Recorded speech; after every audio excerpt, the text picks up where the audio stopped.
வணக்கம் மக்களே. இன்னைக்கு மீண்டும் பரம்பொருள் ஃபவுண்டேஷன் மகாவிஷ்ணு கிருஷ்ணமூர்த்தி என்ற உயிரோடு இஷ்யூ பற்றி தான் பேச போகிறோம். அந்த இஷ்யூவை பற்றி விரிவாக பார்க்க முன்னாடி நான் உங்கள்கிட்ட கேட்க போகிற சிம்பிள் கொஷன் என்னன்னா, உண்மையான தர்மம் என்றா என்ன? சரி, தர்மம் என்று எடுக்க வேணாம். ஏனென்றா நான் தர்மம் என்று கேட்க போனேன்டா நீ உங்களில் பல பேர் என்கிட்ட கேட்பீங்க, ஆன்மீகத்தை என்னத்துக்கு சொல்றீங்க, ஆன்மீகத்தை என்னத்துக்கு ப்ரமோட் பண்ண பார்க்குறீங்க அப்படின்னு சொல்லுவீங்க. அதனால அது எடுக்க வேணாம். நான் ஆன்மீகத்தை ப்ரமோட் பண்ண வரலை. நான் உண்மையான நற்காரியம், நற்செயல் அதைத்தான் சொல்ல வர்றேன்.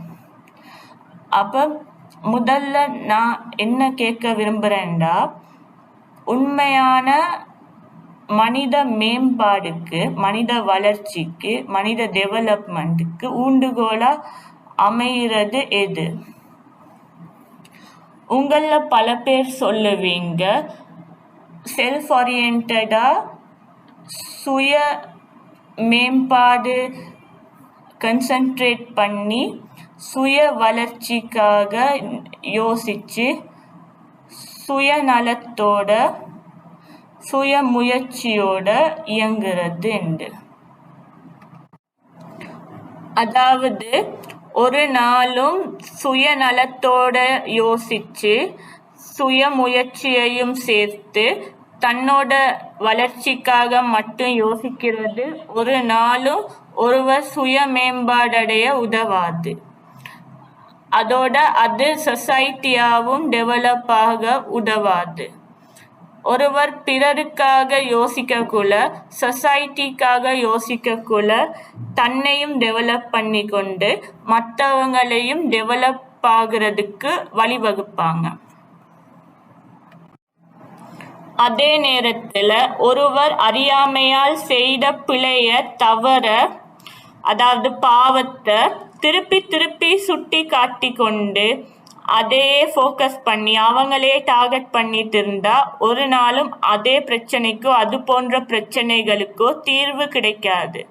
அதனால ஒருவர் அறியாமையில் செய்த பிழைய, தவற, அதாவது பாவம் என்றாலும் அதுக்கு அவங்க உணர்றதுக்கு, அந்த பாவத்தை அவங்க பிழைண்டு உணர்றதுக்கு, அவங்க செஞ்ச தவற, பாவத்தை, பிழைய கூடாது, இப்படி செய்யக்கூடாது, இப்படி செஞ்சிருக்க கூடாது, இப்படி செய்யவும் கூடாது என்று உணர்றதுக்கு ஒரு வாய்ப்பளிக்கணும்.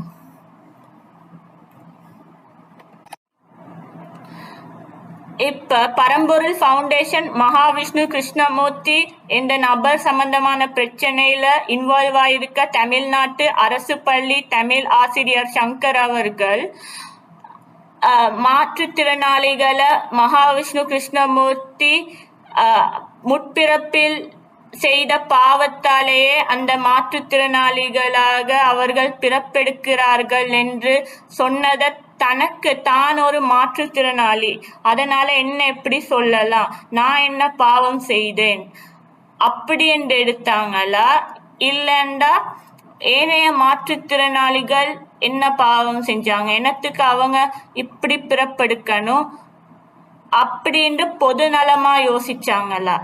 அதாவது நான் என்ன கேட்க விரும்புகிறேன்டா, அதாவது மாற்றுத்திறனாளிகளா பிறப்பெடுப்பது, ஏனைய மாற்றுத்திறனாளிகள் முற்பிறப்புல என்ன பாவம் செஞ்சாங்க என்றத அவங்க முதல்ல முன்னிறுத்தி யோசிச்சாங்களா, இல்லாட்டி தான் என்ன பாவம் செய்தேன் என்பதை முன்னிறுத்தி யோசிச்சாங்களா?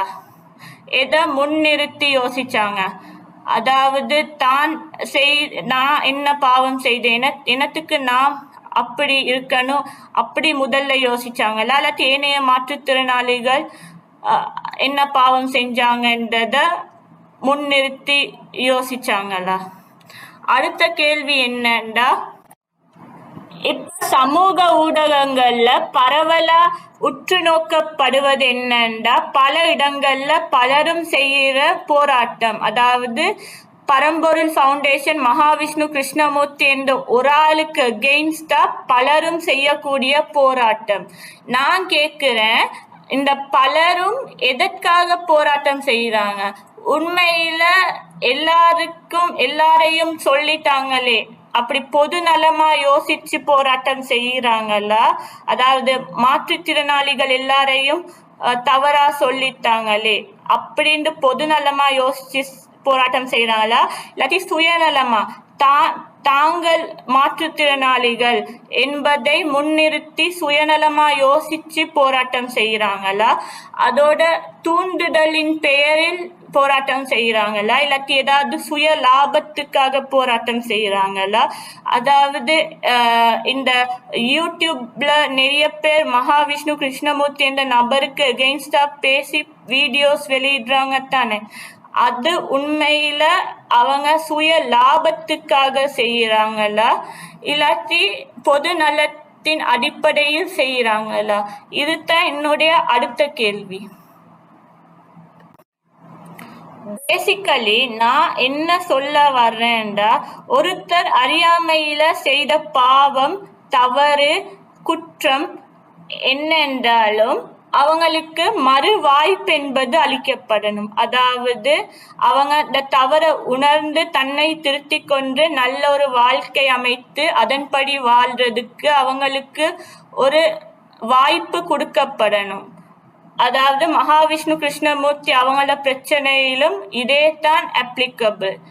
அதாவது அவங்களுக்கு இன்னொரு வாய்ப்பு, அவங்கள திருத்தி கொள்றதுக்கு வாய்ப்பு கொடுக்கணும். இத நான் மட்டும் சொல்லல, ஏற்கனவே இது சொல்லப்பட்டிருக்கு. எப்படின்னா, மன்னிப்பு கேட்கிறவன் மனுஷன், மன்னிக்கிறவன் பெரிய மனுஷன் என்று கூறப்பட்டிருக்கு. சோ அதன்படி நாமும் வாழ்ந்து பிறரையும் வாழ வைப்போமாக. இதை கூறி நான் என்னுடைய உரையை இத்துடன் முடித்துக் கொள்கிறேன். நன்றி, வணக்கம். சிந்தித்து செயலாற்றுங்கள்.